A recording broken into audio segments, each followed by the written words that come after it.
வணக்கம். இன்று புதன்கிழமை ஏப்ரல் 22ஆம் நாள். இன்று அதாவது அமெரிக்காவுக்கும் ஈரானுக்கும் இடையிலான போர் நிறுத்தம் முறிவடைந்து போர் ஆரம்பமாகலாம் என்ற ஒரு அச்சம் உலக நாடுகளிடம் ஏற்பட்டிருந்த போதிலும் அமெரிக்காவே ஒருதலை பட்சமாக இந்த போர் நிறுத்தத்தை நீடித்திருக்கின்றது. அதுவும் ஈரான் தனது தீர்வுகளை அல்லது கோரிக்கைகளை சமர்ப்பிக்கும் வரையும் என்று கூறியிருக்கின்றது. ஆனால் மறுவளமாக ஈரான் மீதான கடல் முற்றுகையை தொடர்வதாக கூறியிருக்கின்றது. கடல் முற்றுகையின் என்று சொன்னால் இப்போ 2 கப்பல்கள், முதலில் ஒரு சரக்கு கப்பலை கைப்பற்றியிருந்தார்கள். பிறகு ஒரு எண்ணெய் தாங்கி கப்பலை இலங்கை கடற்பரப்பில் வைத்து கைப்பற்றியிருந்தார்கள்.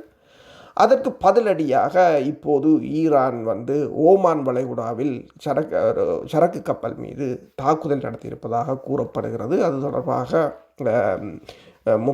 முக்கிய தகவல்கள் இப்போதுதான் வெளிவந்து கொண்டிருக்கின்றன.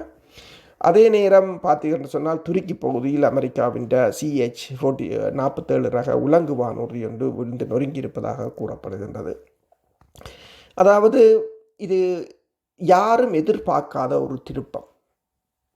ஏனென்று சொன்னால் உலகில் மிகப்பெரிய ஒரு வல்லரசு இன்று பாகிஸ்தானின் ஒரு ஃபீல்ட் மார்ஷல் இராணுவ தளபதியை நம்பியிருக்க வேண்டிய நிலை.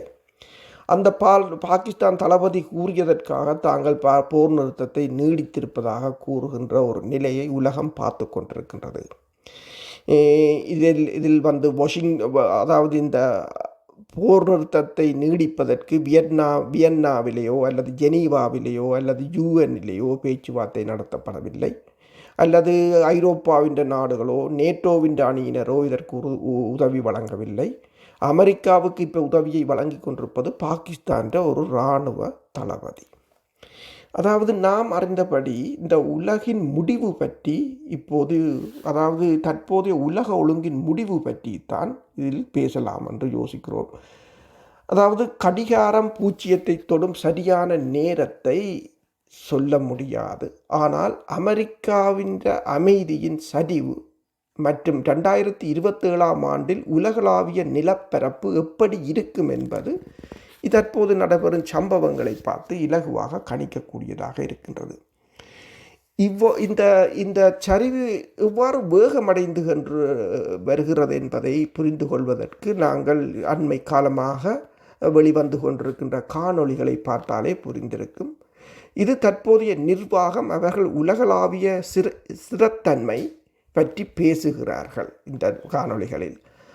ஆனால் இங்கே கூறப்படுவது என்னவென்றால் எல்லாம் நம் கட்டுப்பாட்டில் உள்ளது. அதாவது அமெரிக்க அதிகாரிகளாக இருக்கலாம், அமெரிக்கா இராணுவ தளபதிகளாக இருக்கலாம், அல்லது அமெரிக்காவின் போர்த்துறை செயலாளராக இருக்கலாம், அல்லது அமெரிக்க அதிபர் டொனால்ட் ட்ரம்பாக இருக்கலாம். அவர்கள் கூறுவது என்னென்று சொன்னால் எல்லாம் எங்கள் கட்டுப்பாட்டில் உள்ளது. கூட்டணிகள் வலுவாக உள்ளன. டாலர் அசைக்க முடியாத அளவில் இருக்கின்றது. ஆனால் அந்த அறிக்கைகளுக்கு பின்னால் உள்ள உடல் மொழியையும் உண்மையான தரவுகளையும் நீங்கள் பார்த்தால் ஒரு வேறுபட்ட கதையை நீங்கள் பார்க்கலாம்.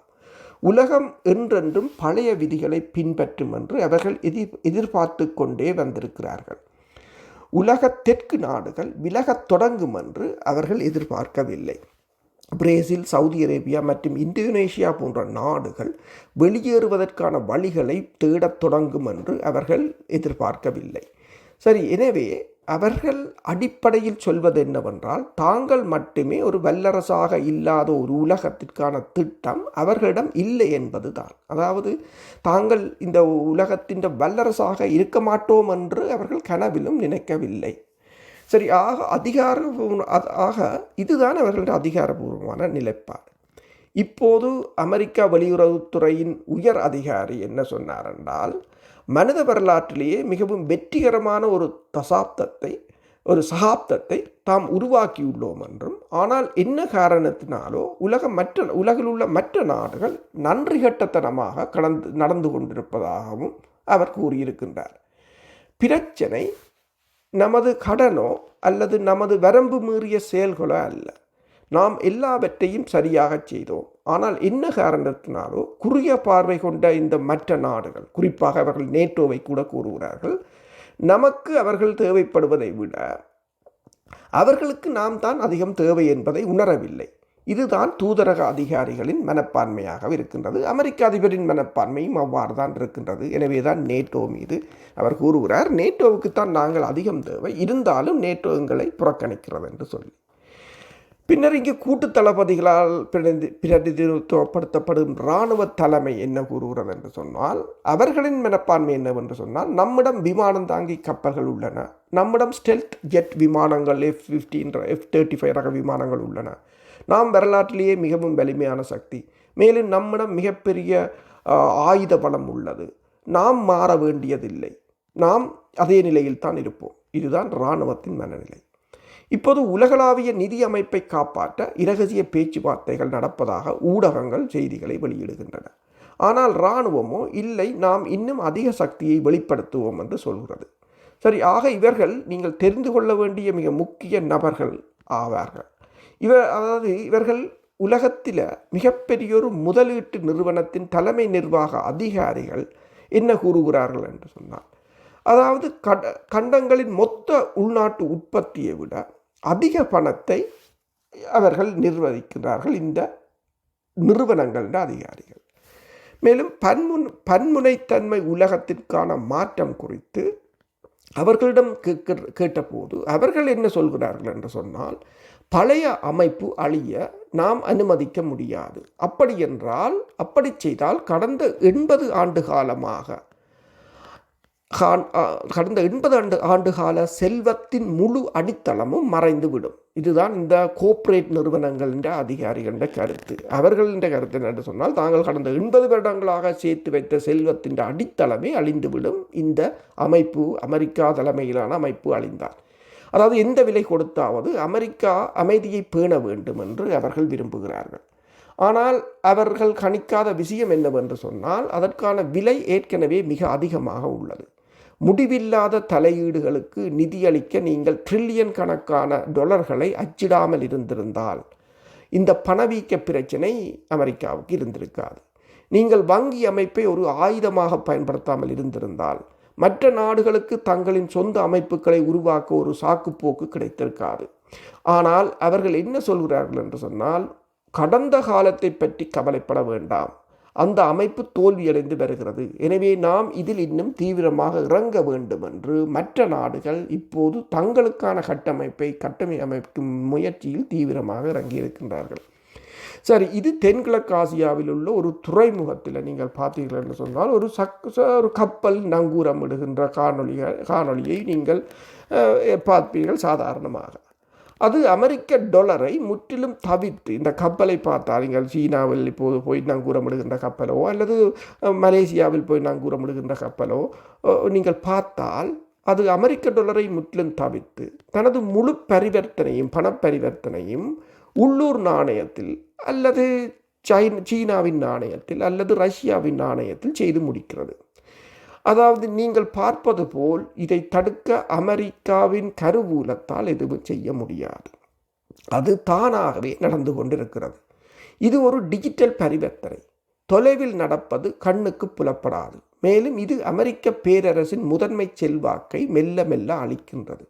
அதாவது உங்களிடம் இத்தனை தடைகளும் இத்தனை நிதிக்கருவிகளும் இருக்கின்றன, ஆனால் மலிவாக பரவலாக்கப்பட்ட தொழில்நுட்பத்துக்கு எதிராக அவை பயனற்ற வருகின்றன. அதுதான் ஈராக்கில் இடம்பெற்ற போரில் ஆளில்லாத தாக்குதல் விமானங்கள், ஏவுகணைகள் கற்பித்த பாடமும். எனவே ஒரு அமெரிக்க கண்ணோட்டத்தில் இந்த மாற்றம் ஒன்று நாட்டை திவாலாக்கும் அல்லது உலகளாவிய நிலையை அமெரிக்கா இழக்கும் என்பதை சரியாகத்தான் காட்டுகின்றது. ஆனால் முன்னேறி செல்ல முடிவு செய்துவிட்ட ஒரு உலகத்திற்கு எதிராக இந்த மாற்றத்தை எதிர்த்து போராடுவது கடினம். எனவே 2027 ஆண்டுக்குள் இந்த சரிவு உண்மையில் எப்படி முடியும் என்பதைத்தான் இப்போது பார்க்க வேண்டும். ஆணவம் என்னும் பிரச்சனையால் தான் அது அமெரிக்கா தோல்வியடைந்து வருகின்றது. இது வியூக ரீதியான என்ன அர்த்தம் தருகிறது என்றால், உங்கள் வங்கி கணக்குக்கும் உங்கள் குழந்தைகள் வாழப்போகும் உலகத்திற்கும் இது என்ன அர்த்தம் தருகிறது என்பதை நாங்கள் ஆராய வேண்டும். சரி, உலகளாவிய அதிகாரம் 4 பரிமாணங்களில் நிர்வகிக்கப்படுகின்றது. அதாவது கதையாடல், அதாவது பிரச்சார பரிமாணம், அதாவது எதிர்காலத்தை எதிர்காலத்தின் கதையை யார் சொல்கிறார்கள் என்பது. மற்றது அரசியல் பரிமாணம் உள்ளது, அதாவது உங்களின் கூட்டணிகள் மற்றும் உங்களின் உள்நாட்டு நிலைமை. அடுத்ததாக பொருளாதாரம் உள்ளது. நான்காவதாக இராணுவம் உள்ளது. இந்த மாற்றத்தை நாம் உன்னிப்பாக ஆராய்ந்தால் வளர்ந்து வரும் சக்திகள், அதாவது செங்கல் மற்றும் பிராந்திய மையங்கள் அமெரிக்கர்களிடமிருந்து முற்றிலும் மாறுபட்ட ஒரு ஆட்டத்தை விளையாடுகின்றன. அமெரிக்கர்கள் என்ன செய்கிறார்கள் என்றால், அடிப்படையில் அவர்கள் கதையாடல், அரசியல் மற்றும் பொருளாதார துறைகளை மற்றும் இராணுவத்துக்கே முன்னுரிமை என்ற விகிதத்துக்கு ஏற்ற வலுக்கட்டாயமாக மாற்றியமைக்க முயற்சிக்கிறார்கள். சரி, அவர்களின் வியூகம் என்பது ஆதிக்கம் செலுத்துவது, அது கீழ்ப்படிதலை கட்டாயப்படுத்துகிறது. எனவே அவர்கள் என்ன செய்ய விரும்புகிறார்கள் என்றால், பொருளாதாரத்தை சரி செய்வது அல்ல, மாறாக தனிமைப்படுத்தப்படும் அச்சுறுத்தல்களை பயன்படுத்தி, அதாவது தடைகளை பயன்படுத்தி அமெரிக்கர்கள் தொடர்ந்து நிபந்தனைகளை விதிக்க அனுமதிக்கும் ஒரு கீழ்ப்படிதலை கட்டாயமாக்கப்படுத்துவதே அவர்களின் தொழிலாக இருக்கின்றது. அதுதான் அவர்களின் வியூகம், அவ்வளவுதான். மேலும் அவர்கள் கதையாடல் வெளியில் அரசியல் வெளி மற்றும் பொருளாதார வெளி ஆகியவற்றை இதற்கு இணங்கும்படி, அதற்கேற்றமாறு இணங்கும்படி கட்டாயப்படுத்துகிறார்கள். அதாவது அமெரிக்க நோக்கங்களை ஆதரிப்பதற்காக ஐரோப்பாவிலும் ஆசியாவிலும் உள்ள தங்கள் நட்பு நாடுகளை பொருளாதார தற்கொலை செய்து கொள்ள வேண்டும் என்று அவர்கள் எதிர்பார்க்கிறார்கள். உதாரணமாக, அரசியல் வெளியில் அமெரிக்கா தனது நட்பு நாடுகளுக்கு அவர்களின் மிகப்பெரிய கூட்டாளிகளுடனான வர்த்தகத்தை துண்டிக்குமாறு உத்தரவிடுகின்றது. அதாவது அமெரிக்காவின் நட்பு நாடுகள் சீனாவுடனான உறவை துண்டிக்க வேண்டும். ஆனால் அது மிகப்பெரிய பொருளாதார நாடு. மேலும் இந்த கொள்கைகள் உள்நாட்டில் மிகவும் செல்வாக்கிழந்து வருகின்றன என்பதை ஒப்புக்கொள்ள தலைமை மறக்கின்றது. பொருளாதார வழியில் கடன் சுமையால் டாலர் சரிந்து விடாமல் இருக்க அதை ஒரே தேர்வாக வைத்திருக்க அவர்கள் முயற்சிக்கிறார்கள். நிச்சயமாக ஒரு மாற்று வழியை உருவாக்க முயற்சிக்கும் எவரையும் அச்சுறுத்துவதன் மூலம் அவர்கள் அதை செய்கிறார்கள். மேலும் கதையாடல் வெளியில் கட்சியின் நிலைப்பாட்டை பின்பற்றுமாறு ஊடகங்களிடம் அவர்கள் அடிப்படையில் கூறுகிறார்கள். பொருளாதாரம் சிறப்பாக இருப்பதாகவும் உலகம் பாதுகாப்பாக இருப்பதாகவும் அவர்கள் ஊடகங்கள் மூலமாக கூறுகிறார்கள். மளிகை கடையில் உள்ள விலைகளையும் செய்திகளில் வரும் மோதல்களையும் நீங்கள் காணும் போது கூட உலகின் மற்ற நாடுகள் வேறுபட்ட அணுகுமுறையை கொண்டுள்ளன. அரசியல் மற்றும் இராணுவ யதார்த்தங்களில் செல்வாக்கு செலுத்த அவர்கள் பொருளாதார மற்றும் கதையாடல் தளங்களை பயன்படுத்துகிறார்கள். சரி, இது முற்றிலும் தலைகீழானது. அவர்களின் உத்தி தங்களின் நீண்டகால வளர்ச்சிக்கு பயனளிக்கும் வகையில் ஒரு குறிப்பிட்ட விதத்தில் வடிவமைக்கப்பட்டுள்ளது இந்த ஏனைய நாடுகளின் உத்தி. சரி, நான் அதை கொண்டு என்ன சொல்கிறேன் என்றால், புதிய வர்த்தக பாதைகள் கடந்து செல்ல ஏதுவாக அவர்கள் தந்திரோபாய நகர்வுகளை கட்டுப்படுத்துகிறார்கள். அமெரிக்காவால் தடுக்க முடியாத உட்கட்டமைப்பை இந்த நாடுகள் இப்போது உருவாக்கி வருகின்றன. மேலும் நீங்கள் அவர்களுடன் ஒத்துழைக்க தயாராக இருந்தால் உங்கள் அரசாங்கத்தை மாற்றுமாறு கோராமல் பேச்சுவார்த்தையில் உங்களுக்கு ஒரு இடத்தை அவர்கள் வழங்குகிறார்கள். இதுதான் தந்திரோபாயமாக இருப்பது. அரசியல் ரீதியாக அவர்கள் பழைய தலைமுறையினரை பிளவுபடுத்த முயற்சிக்கிறார்கள். என்ன செய்ய வேண்டும் என்று மற்றவர்கள் சொல்வதை கேட்டு சில மேற்கத்திய நாடுகள் சோர்வடைந்து விட்டன என்பதை அவர்கள் அறிவார்கள். எனவே உலகளாவிய பெரும்பான்மையிடம் தங்களால் இயன்றவரை செல்வாக்கை பெறுகிறார்கள் அந்த மற்ற நாடுகள். மேலும் அமெரிக்கா சகாப்தம் ஒரு தற்செயலான நிகழ்வு என்றும் வரலாற்றின் சரியான பக்கத்தில் இருப்பவர்கள் தாங்கள்தான் என்றும் நம்பும்படி உலகளாவிய கருத்தை வடிவமைக்க ஏனைய நாடுகள், அதாவது ரஷ்யாவோ சீனாவோ அல்லது அரபுலகமோ இப்போது மெல்ல மெல்ல முயற்சித்து கொண்டிருக்கிறார்கள். இதுதான் அவர்களின் கதை. உலகின் பெரும்பகுதி இப்போது அதை நம்பத் தொடங்கி இருக்கின்றது. உண்மையில் மேற்கத்திய நாடுகளிடையே மாற்று வழியை ஆதரிக்க தொடங்கிய பலர் உள்ளனர். சரி, 2027 நோக்கி நாம் பயணிக்கும் வேளையில் இந்த இரண்டு உத்திகள் நன்மைகள் மற்றும் தீமைகள் பற்றி பேசலாம். அதாவது அமெரிக்க கண்ணோட்டத்தில் உலகை உங்கள் பழைய விதிகளுக்கு இணங்க வைக்கும் இந்த அணுகுமுறையை நீங்கள் கொண்டிருப்பது அடிப்படையில் உங்களிடம் சிந்தனை என்று நாம் அழைக்கும் ஒன்று இல்லை என்பதை குறிக்கின்றது. அதாவது தலைமைத்துவத்தால் தாங்கள் வியூக நிபுணர்களுடன் அமர்ந்து உலகம் எப்படி மாறியுள்ளது மற்றும் உண்மையான மாற்றங்களை எப்படி செய்வது என்பது பற்றி விவாதிக்க முடியவில்லை. ஆனால் வளர்ந்து வரும் சக்திகளால் அவ்வாறு செய்ய முடிகிறது. ஏனெனில் அவர்களின் வியூகம் புதிய பொருளாதார மற்றும் அரசியல் யதார்த்தங்களுக்கு ஏற்ப அமைய வேண்டியுள்ளது. இரண்டாவது நெகிழ்வுத்தன்மை. அதை கொண்டு நான் இங்கு குறிப்பிடுவது அந்த பழைய வியூகத்தை தான். இது அமெரிக்கர்களுக்கு சாதகமாக அமையவில்லை. ஏனென்றால் சிந்தித்து மாற்றங்களை செய்வதற்கான திறம் அவர்களிடம் இருப்பதில்லை. அதனால் அவர்கள் என்ன செய்கிறார்கள்? தங்கள் நிலைப்பாட்டை மேலும் வலுப்படுத்துகிறார்கள். அவர்கள் அதிகமாக பணங்களை அச்சிடுகிறார்கள். அவர்கள் அதிகமாக மற்ற நாடுகளை அச்சுறுத்துகிறார்கள். மேலும் அது தங்களுக்கு எந்த பயனையும் அளிக்கவில்லை என்பது தெளிவாக தெரிந்த போதும் அதனை செய்கிறார்கள். அந்நியமாதல் செயல்முறையை அவர்கள் வேகப்படுத்துகிறார்கள். எனவே மிக முக்கியமாக அமெரிக்கர்கள் தங்களை தாங்களே அழைத்து கொள்ளும் நம்பிக்கையற்ற பல உத்திகளை தேர்ந்தெடுப்பார்கள். 2027 ஆண்டிற்குள் வர்த்தக போர்களையோ நேரடி போர்களையோ நாம் காணக்கூடும். இவை எதிர் விளைவுகளை ஏற்படுத்துபவை அல்லது தற்கொலைக்கு சமனானவை என்று பெரும்பாலான ஆய்வாளர்கள் நம்புகிறார்கள்.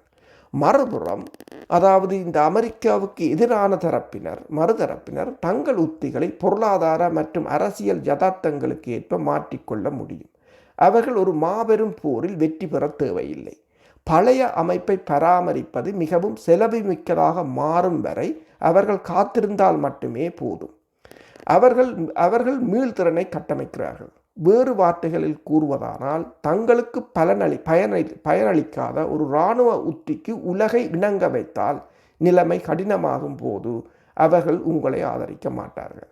அதாவது அமெரிக்காவுக்கு அதன் கடன் உதவி தேவைப்படும் போது அல்லது ஒரு மோதலுக்கு கூட்டணிகள் தேவைப்படும் போது அந்த சக்தியை மீண்டும் வழங்கவோ அல்லது நிரப்பவோ தயாராக உள்ளவர்களை கண்டுபிடிப்பது இனி வருங்காலங்களில் மிக கடினம். ஆனால் புதிய கூட்டணிகளை பொறுத்தவரையில் நிலைமை முற்றிலும் நேர்மாறாக உள்ளது. அவர்கள் தங்களை உருவாக்குவார்கள் என்ற பிம்பத்தை வென்று வருகிறார்கள். மேலும் அவர்களின் பொருளாதாரங்கள் மேலும் ஒருங்கிணைக்கப்படுவதால் அவர்கள் உலக மக்களிடம் அதிக ஆதரவை பெற முடிகிறது. அவர்களால் அதிக கூட்டணிகளை சேர்க்க முடியும். மேலும் தங்கள் நோக்கத்துக்காக அதிக அனுதாபங்களையும் பெற முடியும். சரி, எனவே இந்த காரணங்களுக்காக அமைதிக்காலம் சரிந்து கொண்டிருக்கிறது என்றும் இறுதியில் பழைய உலக ஒழுங்கு இழக்கப்படும் என்றும் நான் நம்புகிறேன். அந்த இறுதி முறிவு எப்போது நிகழும் என்று எனக்கு தெரியாது. ஏனென்றால் ஒரு பேரரசுக்கு அதிக மந்த நிலை உண்டு. மேலும் அவர்களால் இதை இன்னும் அதிக குழப்பம் மற்றும் அதிக கடன்களுடன் சிறிது காலத்துக்கு இழுத்து செல்ல முடியும். ஆனால் கட்டமைப்பு உடைந்து விட்டது. 2027 ஆண்டுக்குள் நீங்கள் செய்தி தலைப்புகளில் காணும் உலகம் 20 ஆண்டுகளுக்கு முந்தைய ஒருவருக்கு அடையாளம் தெரியாத அளவுக்கு மாறிவிடும். அது நடந்தது என்பது அதிர்ச்சியாக இருக்காது. மாறாக ஆணவம் இறுதியாக யதார்த்தத்தை சந்தித்தவுடன் அந்த மாற்றம் எவ்வளவு விரைவாக நிகழ்ந்தது என்பதுதான் அதிர்ச்சியாக இருக்கும். பழைய உத்தரவாதங்கள் இனி இல்லாத ஒரு உலகத்திற்கு நீங்கள் தயாராக இருக்க வேண்டும். எனவே தொடர்ந்து நகர்வுகளை நீங்கள் கவனியுங்கள். நன்றி, வணக்கம்.